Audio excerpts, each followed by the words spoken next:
Now, why is it important to have a visual culture archive? The reason why we also moved from graphic design to visual culture was because when we moved to a physical space, we started receiving donations, not just graphic designers, but also from architects and photographers as well. So the first reason is possibilities for democratization.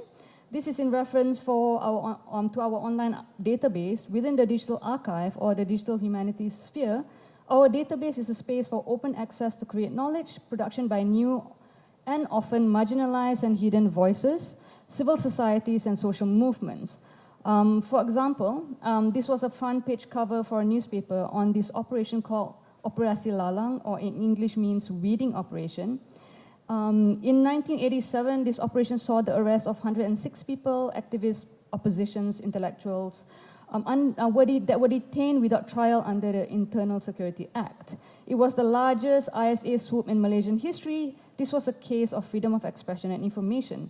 Our current finance minister is on this front page. Last year was the 30th anniversary of this operation, and these sketches arrived in our archive. These were sketches of the detainees' children 30 years ago when their parents, father or mother, were thrown into prison. These were used to produce postcards to raise funds for lawyers' fees. So the political crisis in Malaysia also reverberated within the arts community and led to the establishment of Artists Proactive. As you can see from this leaflet here, an arts collective whose mission is expressed as we believe that it is time for the arts community of Malaysia to come together again to take a more concerted, proactive role in developing a more society for our country without fear or favor. We also have brochures of an event called Sexuality Merdeka, an annual sexuality rights festival held in Kuala Lumpur from 2008 to 2011.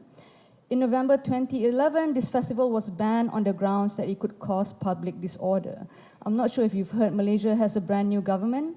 Since then, there has been an increased policing of morality and sexual identities in Malaysia, a victory for the nation, but not so great for the marginalized communities.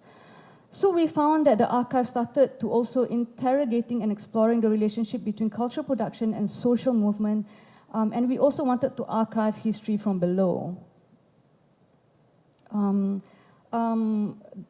The second reason is to create a visual intervention in ideation and processes. This archive provides a foundation and a design history. Through this, we hope the archive will facilitate young designers to become change makers through their design work to create with added social dimension of gender, race, sexuality, and so forth. With this knowledge, how do you create shifts in your work? What are your political values? So some of the work that's been created by different communities in Malaysia. We also had an exhibition. Next reason is to facilitate research. Through research project, the archive is a site of knowledge production, political resistance, and interpretation. We started this talk series called Counter Cartographies, an initiative to understand visual culture in relation to the politics and space and built environment. We had a researcher, Dr. Paul, present her research on May 13, 1969, an incident which refers to the violence in Kuala Lumpur in Malaysia.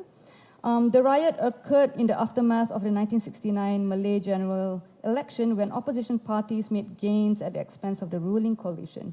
Dr. Paul spoke about the unmarked grave found in the cemetery, which was victims of the racial riots, a kind of built environment, one with violence and silences. Finally, it is, sorry. So this is just some of our other events. Finally, it's to cultivate visual literacy. When we looked at any objects, we asked questions from two angles, the physical and the intangible, which is the violence and the silences as well. Finally, I would like to come back to this packaging that I found. I went on the journey to find out the story about this rooster. So the earliest symbol was on an 1831 coin during the Dutch occupation. It is written in Malay Jawi calligraphy, and it was actually minted by the Dutch. So some say this was a symbol of Christianity, but in Christianity it means betrayal, so maybe not. And then it appears again in 1930s on a matchbox, designed by Sheikh, a merchant from Bombay that was intrigued by Malaysian flora and fauna. He also copyrighted all of his design work. And then in 1950s, it's on this packaging, which came in this island called Penang, which actually was started by Chinese sea merchants. And then I found out that this type of rooster was a particular type of rooster called Serama. It was originated from Kelantan, and Serama chicken believed to derive from a gift of chickens by the king of Thailand to the local king during ancient times. They are described as brave warriors, archangel chickens, because of their upright and regal appearance. So when I was in Taiwan the last time, someone shared with me this story. There is a small island village called Zinmen that worship rooster. They believe that rooster can control the wind, so you can see them on rooftops in the houses on the island. And in China, a rooster symbolized 5 strong characteristics: scholarly, fighter, courage, kindness, and trustworthy. And in Indonesia, someone recently copyrighted this rooster on the bowl, so you can't basically pirate it. So I would like to end my talk with this. Having a visual culture archive opens up lines of inquiry to talk about history, politics, space. Having an archive deepens the understanding of visual culture, and it will contribute a different dimension, a social dimension, to the study of art and design. It also helps address violence and trauma and facilitate conversation, reconciliation collectively as individuals, communities, and as nations. Thank you.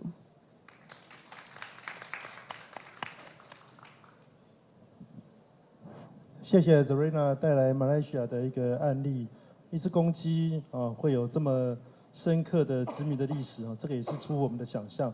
那原来只是一个小小的包装纸，经过这样的一个 archive 的整理之后，再铺陈起来，我想意义会非常的不一样。那甚至还可以做跨国的比较研究，所以这些民间学者实际上是出乎我们意料的厉害。那接下来我们就请香港的谭红军先生。Okay. Okay. Hi, everyone. So I would just go ahead and get started, I think. Okay, great.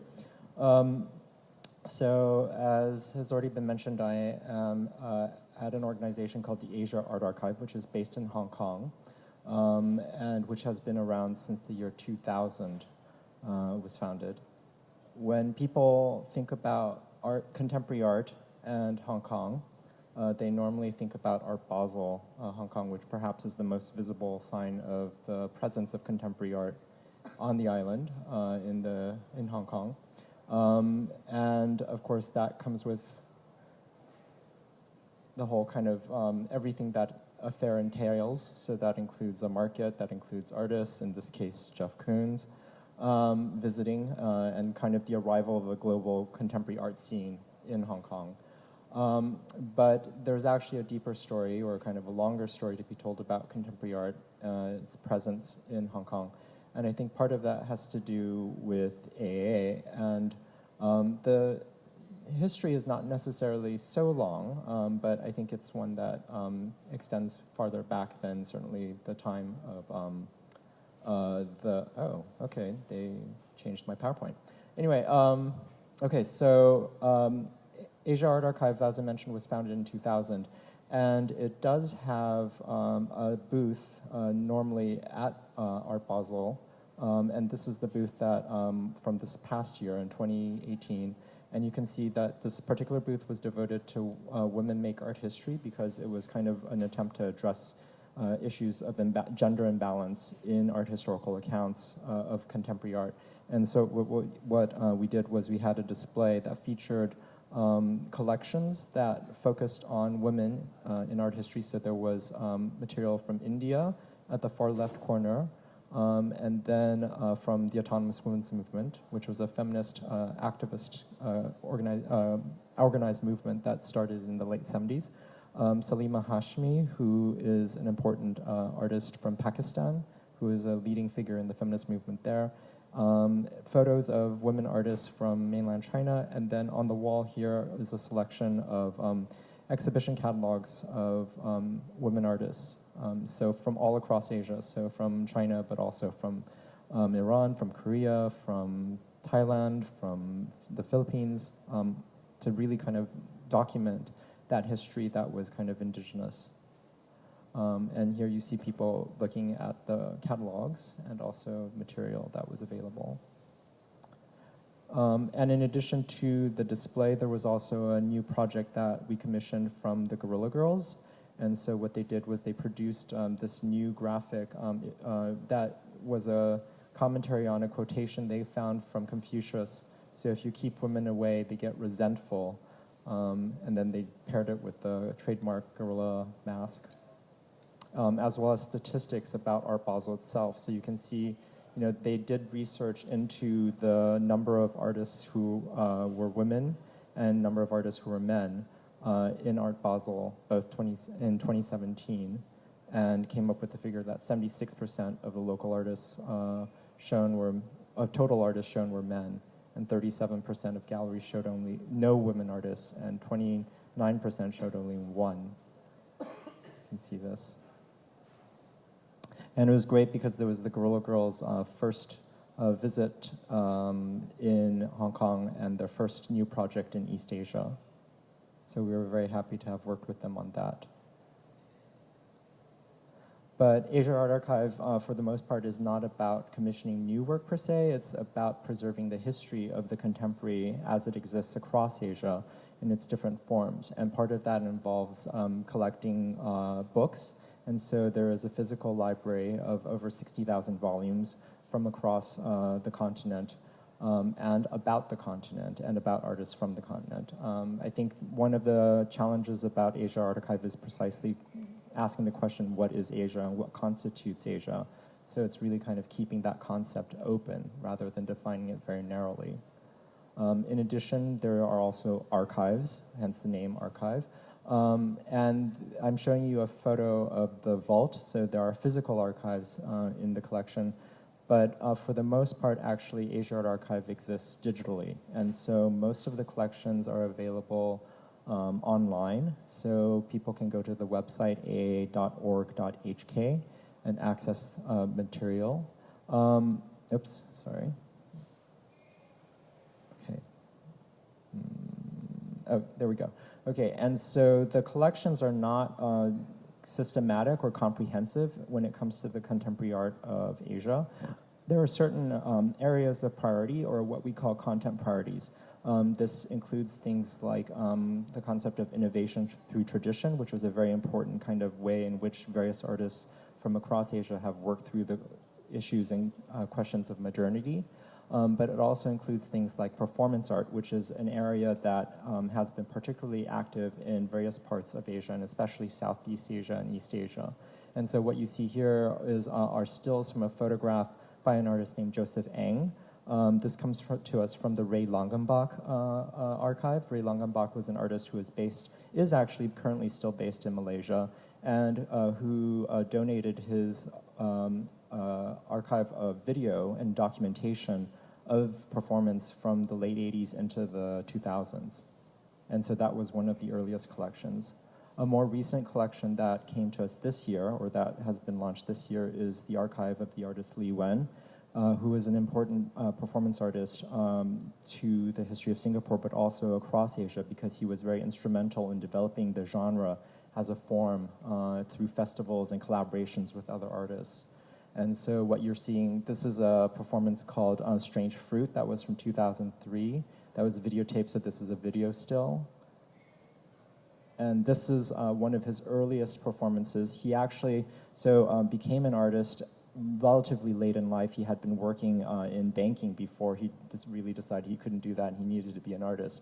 And he was studying in London and realized that even though he's from Singapore, and Singapore had been a kind of a Commonwealth, part of the Commonwealth, that in fact everyone in London mistook him as Chinese, or kind of constantly took him for Chinese. And so he did this piece called Journey of a Yellow Man to comment on the way that he was perceived as being a particular thing, even though Singapore had been part of this kind of larger British geography, but that the British failed to kind of remember or recognize.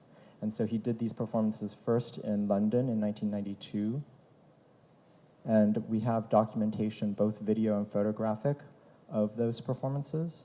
And then he developed this into a whole series. So, you know, what's great about the collection is that there's actually several thousand photographs and pieces of media related to Li Wen's work and his practice.